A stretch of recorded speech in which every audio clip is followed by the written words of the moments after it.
Ba't manas pa mo? Manas? Ano ba yan? Yan ba talaga yung mga pa? Manas, ito. Pero okay ka na. Tumataba ka na. Ito po yung ating sa mga nagtatanong kung saan ang garahe, ito po mga kababayan ko. Oh, ano ba ito? Axel? Ano tawag dito? Ha? Espada. Espada. Paano ba mag-espada? Paano mag-espada? Paano? Tala dead ma. Magandang araw po sa inyo lahat mga kababayan ko. Magandang umaga, magandang tanghali, hapon, gabi. Sa inyong lahat mga amigo. For today's video, nandito po tayo sa ating pinapagawang bahay. Sabi ko nga po sa inyo mga amigo, ay ito yung pagkakataon para po maipakita ko sa inyo yung mga natapos sa pinapagawa nating bahay. Pero aside from that, ayan po sa dalawang napakasisipag talaga at talaga na mga oh, dahan-dahan yung paso Oo. Lahat ng ginagamit nila. So aside from that mga amigo, eto po ang papakita ko sa inyo. Tingnan niyo po yung ginawa, tingnan niyo po yung ginawa ko sa may variegated na santan. Ayan. Di ba? Paparepaint ko pala to kasi nagpe-fade na yung kulay. Kahapon ginawa ko diyan, ganyan. Tapos meron pala ako hindi na ipapakita sa inyo mga amigo. Meron ako pinagawa dito kay Lakuyang Poge, mga kababayan ko, kasi hindi nyo pa nakikita ito. So sabi ni Kuyang Poge, dito na daw ilagay yung mga sasakyan natin.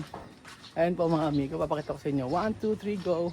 Dito na daw ilagay yung sasakyan natin kasi mas malapit. Ito yung daanan kasi para at least hindi na pupunta doon. Maraming katanong saan daw lalagay yung garahe o ano. So ganito po ginawa namin mga amigo. So napakagaling talaga ni JC, wala akong masabi. Napakagaling na magagawa natin mga amigo. Ito yung ginawa niya. Ito po ang garahe na ginawa ni Kuya JC. Ninyo. 1, 2, 3, 10. Diba mga amigo? Ayan po. So laki niyan. Ang dami palang mag-ano rito. Ilang sasakyan. And then ayusin natin yan. Diba? Nandito po tayo sa Talyer. Actually mga amigo, yung mga bakal na ginamit dito, ito yung pinantukod before. Sayang naman po kung hindi natin ito gagamitin. Kaya po ang sabi ko gawin na lang itong garahe. So ito, maglalagay pa siya dito hanggang dulo. Yan po mga amigo, para mas maganda. Tapos ala naman to, tatanggalin to. Di ba JC tatanggalin to? Tatanggalin naman to temporary. Ang ganda. Ganda ng pagkakagawa ni JC. Di ko na-expect na ganito gagawin niya. Akala ko ano lang Pero yung sa tibay, napakatibay ni Re. Oo nga Hindi ko nga in-expect na ganito gagawin mo. Ibang tibay to. Ang tibay ng gawa ni JC. Isipin niyo. Malakas ang hangin. So ang ganda yung pati yung tricycle nila Kuyang Poge mailalagay dito mga amigo. Ayan po. Ilan niya? 1, 2, 3, 4. Kasi naman dapat dyan. Ayan po yung ginawa ni Kuya JC ninyo. At ando na ako uli. So ewan kahit anong bagyo yun, hindi tutumba yan. Patiba yan. So ito po mga amigo. Tapos flooringan natin para maganda. Ilang kailangan nito mga bakal. Maganda kasi flooringan. I-flooringan natin. Paano gagawin sa gate? Hindi natin ilagay gate. Magbabagbag ka? Babagbagin yan. Bakit? Para natin to. Babagbagin to? Diretso din yun, ganda. Sarado na to. Sarado to. Ibig sabihin, ano ka? Hindi natin ilalagay poste nere. Dito. Saan? Natin ilagay dito. Tapos, Gate yan. itong lahat na to, gate. Tapos gagawa na lang gate. Tapos ito, sarado. Sa saraduhan. Kaya natin dito. Magpapakit ang design. Ano pa pang, mawawala ang design mo. Kaya Dito. Lang, gate mo, back to back na. Dalawa, papangit ata. Hindi, maganda nga. Kasi dili. Baka mahirapan ka magpasok ng van. Ano? Baka mahirapan ka magpasok ng van. Yung ban. Kung dili mailalagay yung dito. Dito, kitang-kita yung ano niya, ano. Oo, kita. Yeah. Maganda. Wala bang ibang remedyo na pwede? Kung gagawin natin sliding na lang. Ito na, maganda rin. Sliding na lang siguro. Pwede. Kasi kung gagawin natin, kaysa magbagbag ka, gawin natin sliding na gano'n, di ba? At least bakal na lang, ano. Di ba, JC? Pwede nga. Di ba? Oo. Pwede na lang, ano. Kasi kaysa magbagbag ka dito, gawin lang natin dito. Kung makakapasok yung van. Pero makapapasok. Try muna natin makapasok yung van. Oo. Kaya yung gate na din binukas. Oo, try muna natin. Oo, tanggalin natin yung to, tapos ano. Oo. O hindi, pagka matutuloy, Pag matutuloy, gawin natin. mag-sliding. Sliding ang gawin natin. Pero kung makapapasok, hindi na natin babagawin yun. Abala. Kaya nga, kung di nakakapasok, hindi, kung di bubukas yan, hindi abala yan. Paano? Hindi nga, pagka mataas ko sa ere, kaya hindi man. Ano gagawin natin? Tapos? Oo, pwede yun. Oo, sige, ganun lang gawin mo. Gawin talaga ni JC. Kaya ganun na lang, di tulak. Oo, sige. Ganun lang gawin mo, bisagra na lang. Hindi kondino, hindi abala. Oo. Oo, sige. Kaya na lang ng bisagra. Tapos pwede naman pinturahan no? Oo, Pinturahan natin. papinturahan na natin. Oo. Para ere hindi mabulok. Ha? Diding, wag mo hindi. Ha? Mababasa? Pangit. Di ang kung ganito, JC, ganito gawin mo. Di ba may mga sobrang pang bakal? Di ganun mo. O patayo, pwedeng patayo rin o pag ganun. Hindi, basta lagyan mo lang ng ganun. Okay na yon, importante lang. Oo, kahit hanggang doon lang. Okay lang yun, kahit maulan. Hindi na tatabid yan. Oo, para ma-repaint na rin natin. So ganun. Oo nga, yung ganun lang gawin natin. Para at least oo. Meron ka pang may utang pa ako sa iyo eh. O yun nga. Abas mo na lang. Oo. Saan? Meron meron sa patang pintura. Marami. Yun na lang. Oo. Kaya pag parang gumaling ka na. Pero okay ka na. Ba't manas pa mo? Manas? Ano ba yan? Yan ba talaga yung para? Manas, ito. Pero okay ka na. Tumataba ka na. Oo nga, tumataba na, sabi niya yung amin. Oo, tsaka yung boses may iba na. Oo nga. Ano? Pero, kaya medyo hindi na ako masyadong hirap sa pagsasalita. Hindi na. Konti-konti na. Ayun nga, nasa sayo kasi yun. Kung paano ka gagaling eh. Ano?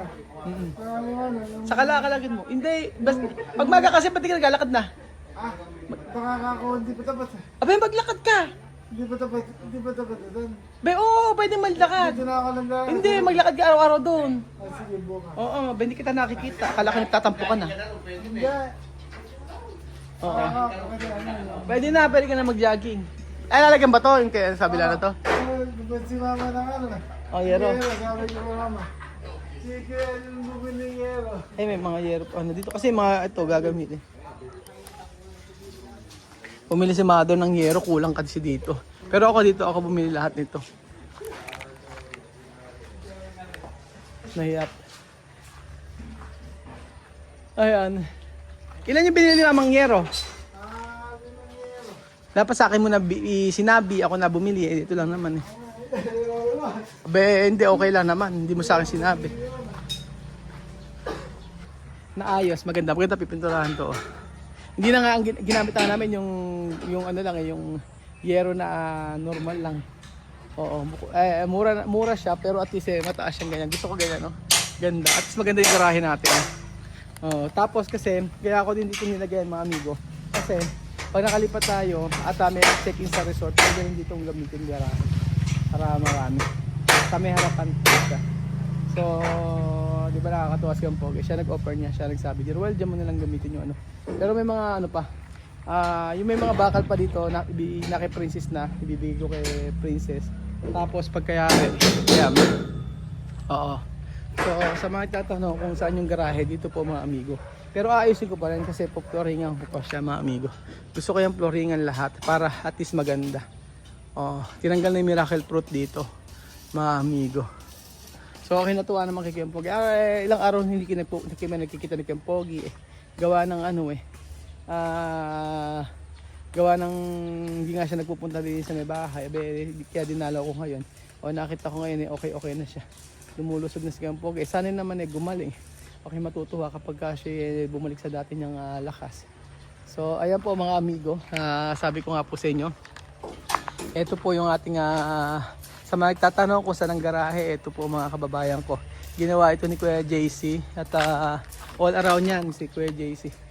Tiles, siya po gumawa ng natin background na tsaka yung mga cabinet. Siya po yun. Siya yung dapat natin ikikip. Namatayan nga ng namatayan ng ano yan, lolo't liaya ata. Kaya ngayon lang uli pumasok. Actually dapat tapos na to nung isang araw pa. Kaya nga lang po mga amigo, namatayan siya, ilang araw siyang hindi mga nakapasok. So ayan po, ayusin natin yan. Tapos importante lang naman dito may flooring siya. Ayan po. At importante lang naman po ay masinop natin kung saan pwedeng ilagay yung mga sasakyan natin. Oo. Ang main purpose dito is yung mga bakal magamit. Opo, actually dapat tubular yan eh, pero ginamit namin yan. Alis mas matibay siya. Diba? Para na rin hindi masyadong gumastos. Siyempre yung mga bakal na ginamit natin dyan, mas matibay pa po yan. Hindi masyadong kinakalawang yung mga, hindi siya kalawangin. So at least kahit bumagi pa yan, hindi yan babagsak basta-basta. So ayan po mga amigo. At least natapos na. Tingnan nyo, ito pa yung sinasabi ko sa inyo mga amigo na yung mga hindi naasahan natin pangyayari kapag ito hindi natin inaasahan. Picture muna pala ako para at hindi natin inaasahan pangyayari na kapag nasira talagang meron kasing nagpunta yung nagki-catering yata yun. O yan, sinira-sira. Kilala nyo naman ako, hindi naman ako magpapabayad kasi syempre isipin nyo yung sabi nga nila babayaran daw. Pati yung isang solar namin bumagsak, nasira din. Ang yung may catering. So syempre hindi ko naman pababayaran yun kasi i-deduct daw sa kanila. Nang nalaman ko i-deduct sa kanila, hayaan mo na kako. Yung ilang sahod nila doon, ilang araw nila sasahurin sa catering ipang babayad pa. Kaya sabi ko, hayaan na namin. So ayan po mga amigo, at nakikita nyo ang buhay namin dito at buhay ko dito sa Pilipinas. So maaaring wala tayong kasama mga Afrikano, pero salamat pa rin at sumusuporta kayo sa amin at sumusuporta pa rin kayo sa akin. At sana kung papaano nyo minahal ang mga Afrikano ay ganun din po na mahalin nyo rin po ang kami na walang sawang magbibigay sa inyo ng mga videos at updates sa aming buhay. So thank you so much po mga kababayan ko at God bless po. So hindi natatapos ang buhay at dire-diretso lang yan. Patuloy lang po tayo. Sino man makasama natin, basta tayo ay mabubuhay ng masaya at walang iniisip na problema at responsibilidad. So thank you so much po.